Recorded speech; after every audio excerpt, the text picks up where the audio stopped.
5분 후의 세계. 작가 무라카미류. 1편. 병사들. 정신을 차려보니 오다기리는 짐승이나 다닐 법한 좁은 숲길을 휘청거리며 걷고 있었다. 꿈에서 막 깨어난 듯한 기분, 혹은 한밤중에 잠깐 깼다가 다시 꿈속으로 빠져든 듯한 몽롱한 상태였다.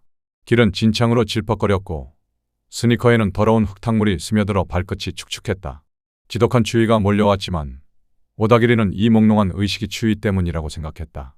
자신이 걷고 있다는 사실을 깨달은 건 불과 2, 3분 전이었고 앞에도 뒤에도 사람들이 줄지어 걷고 있었다. 오다기리 바로 앞에는 커다란 배낭을 맨 남자가 걸었는데 체격으로 보아 남자 같았지만 그가 한번 돌아봤을 때 얼굴은 보이지 않았다. 주위가 나뭇잎으로 뒤덮여 어두운 탓도 아니었다.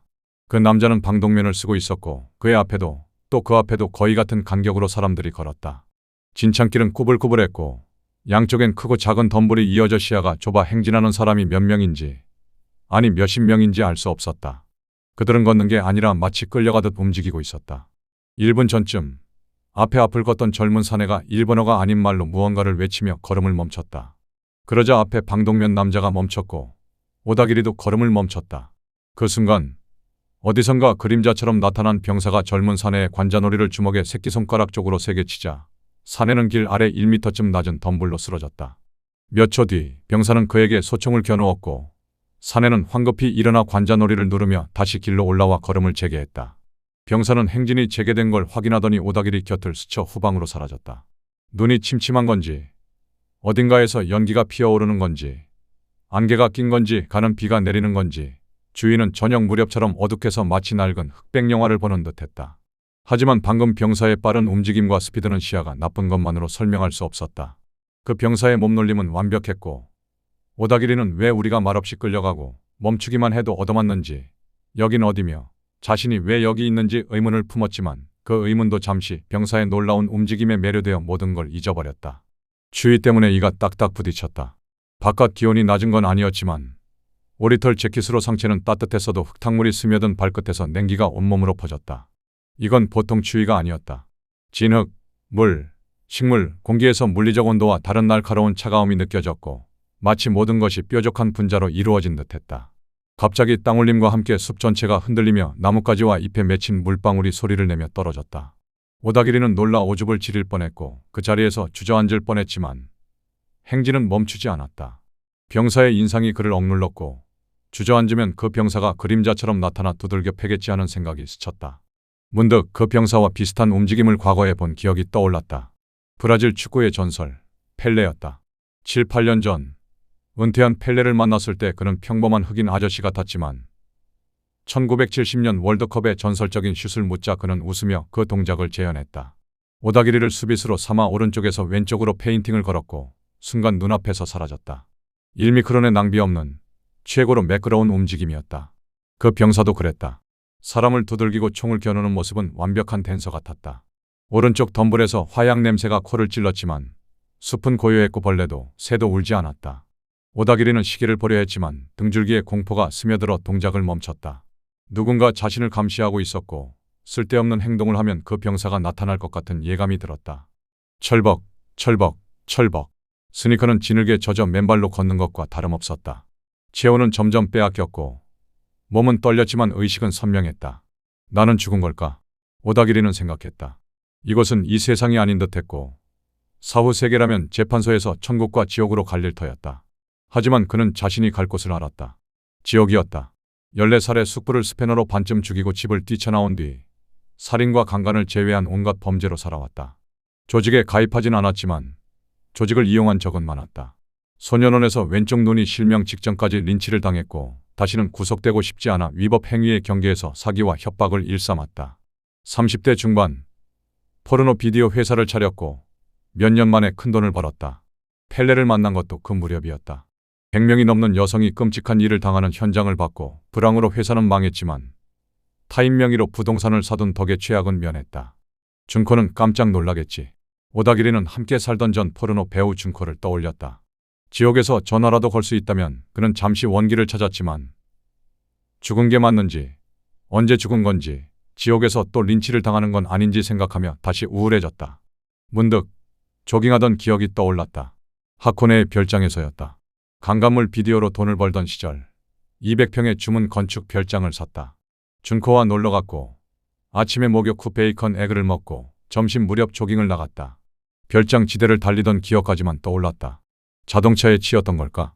오른쪽 전방에서 오렌지색 불길과 휘발유 냄새가 열풍과 함께 밀려왔다. 멀리 떨어져 있어 행진은 멈추지 않았지만 오다기리는 다시 오줌을 지렸다. 거대한 오렌지색 불꽃 속으로 병사들이 스케이트처럼 미끄러지듯 달려갔다. 네이팜탄이다. 오다기리는 영화에서 본 장면을 떠올렸다. 행진은 끝없이 이어졌고 그는 이를 악물고 버텼다. 내게 이런 체력이 남아있었나? 그는 스스로도 놀랐다. 발가락의 감각이 사라지고 발끝은 썩은 목재처럼 느껴졌다. 오르막에선 땀으로 셔츠가 젖었고 내리막에선 차가워진 땀이 몸을 떨게 했다. 숲은 여전히 몽롱했고 화약과 휘발유 냄새가 간간히 흘렀다. 병사들의 움직임을 몇 번 더 목격했지만 피로가 무릎에 쌓여 진창 구멍에 발이 빠져 넘어질 뻔했다. 소리를 지르고 싶었지만 병사의 시선을 느끼고 참았다. 죽었는지 아닌지 고민하는 것도 이제 무의미하게 느껴졌다. 그때 전방이 희미하게 밝아졌다. 200m 앞 터널 출구처럼 부자연스럽게 밝은 빛이 보였다. 숲이 잘린 곳이 아니라 인공적인 장소였다. 사후 세계의 재판소인가? 오다기리의 가슴이 뛰었다. 숲과 그 장소의 경계는 여러 색의 물결 모양 플라스틱 지붕이었고 지붕 위엔 나뭇가지로 위장이 되어 있었다. 길은 점차 넓어졌고 완만한 내리막이 시작되었다. 건너편엔 백열등이 일정한 간격으로 매달려 있어 인공적인 빛이 플라스틱 지붕을 묘한 색으로 비쳤다.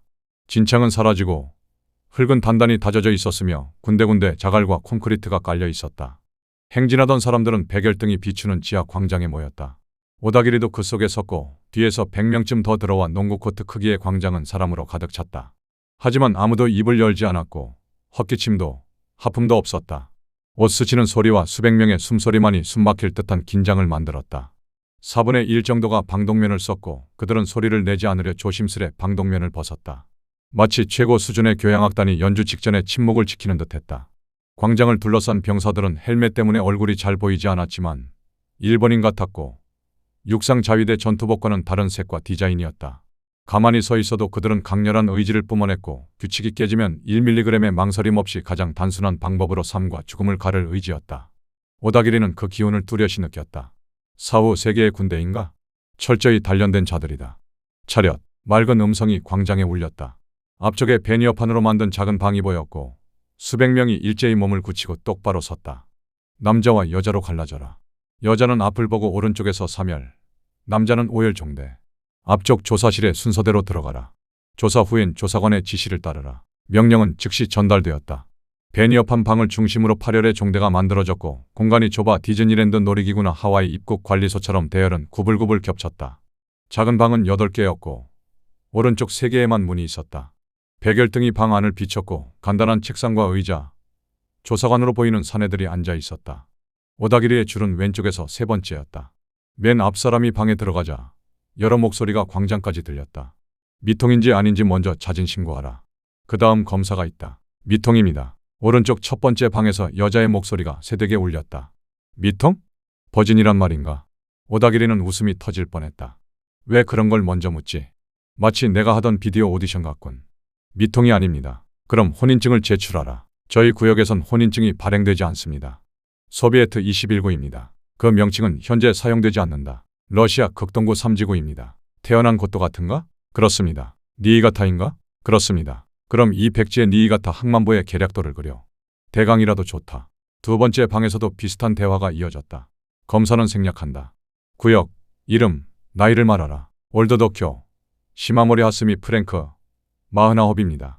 준국민 본부 발행 카드를 가져왔습니다. 질문 외엔 대답하지 마라. 카드는 아직 보지 않아도 된다. 아들과의 대면을 바란다고 보고받았는데 아들 이름을 말하라. 시마모리 다쿠로우 휴버트 혹은 프랭크 다쿠로우 휴버트입니다. 등록은 시마모리 다쿠로우로 되어 있다.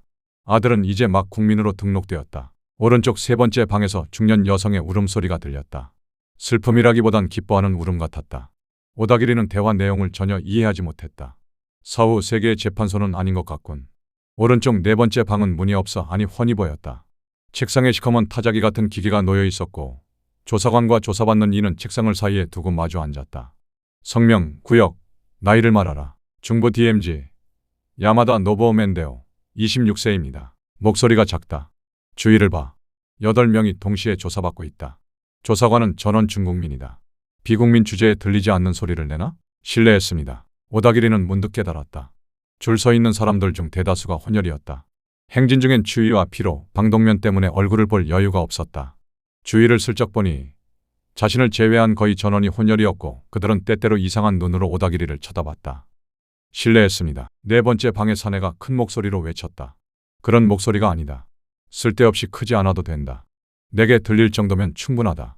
다시 성명, 구역, 나이를 말하라. 중부 DMZ, 야마다 노보멘데오, 26세입니다. 한 번만 더 말한다. 제대로 신고하라. 비국민이 교육이 필요 없다고 판단되면 어떻게 될 것 같나? 비행군 포로와 헬리콥터로 돌려보낸다는 소문. 그런 일은 없다. 알겠나? 네, 알겠습니다. 그럼 중부 DMZ 같은 터무니없는 소리는 하지 마. 그건 구역 이름이 아니다. 내 놈들이 이동해 온 것도 중부 DMZ의 일부 아닌가? 실례했습니다. 구나가노입니다. 8개 방에서 조사가 동시에 진행되니 확실히 시끌벅적했지만 운전면허 창구나 시청 같은 나른한 분위기는 없었다.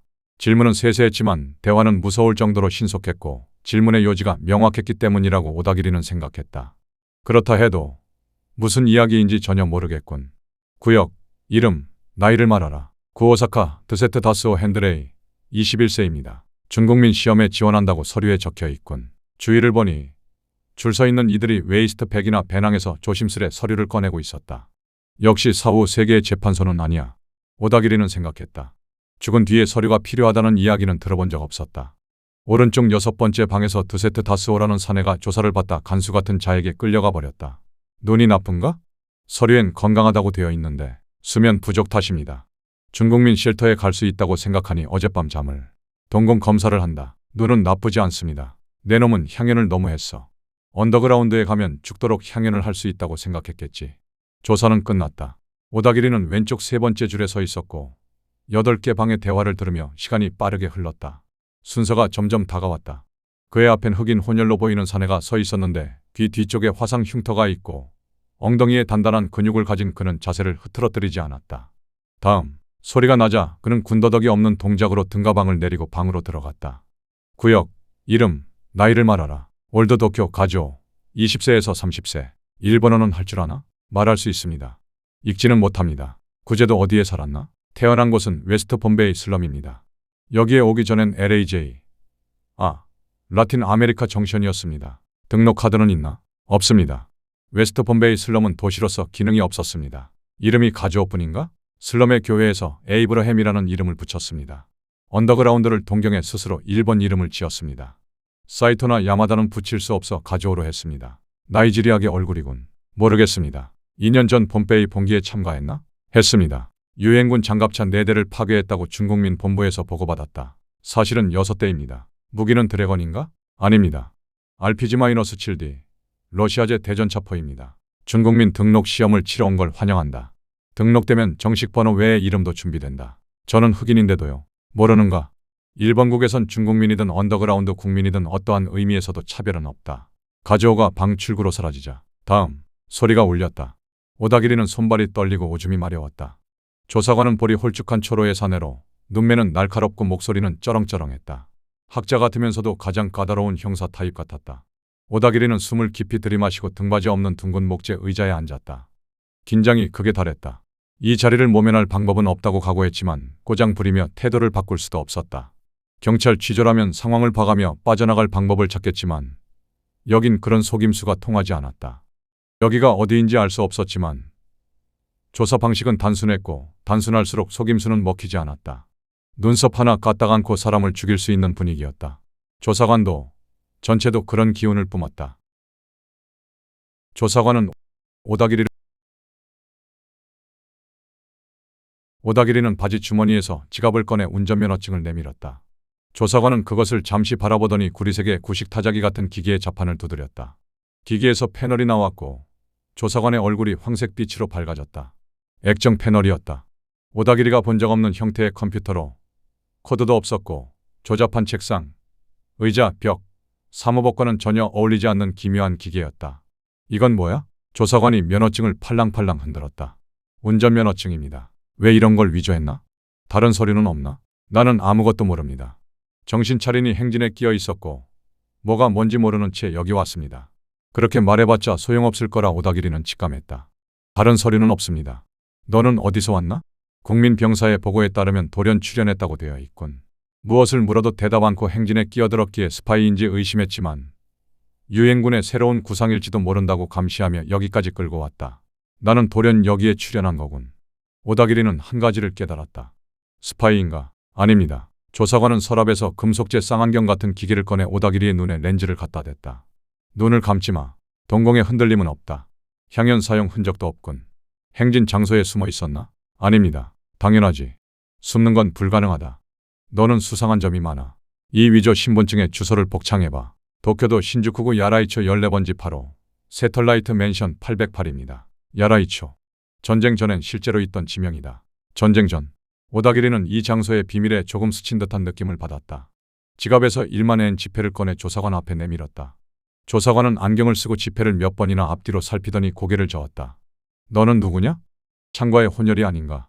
규슈의 중국 분구에서 온 거 아닌가? 이렇게 정교한 지폐는 본 적 없다. 조사관은 오다기리의 손목을 보며 말했다. 시계가 5분 늦어 있다. 다음 편에 계속.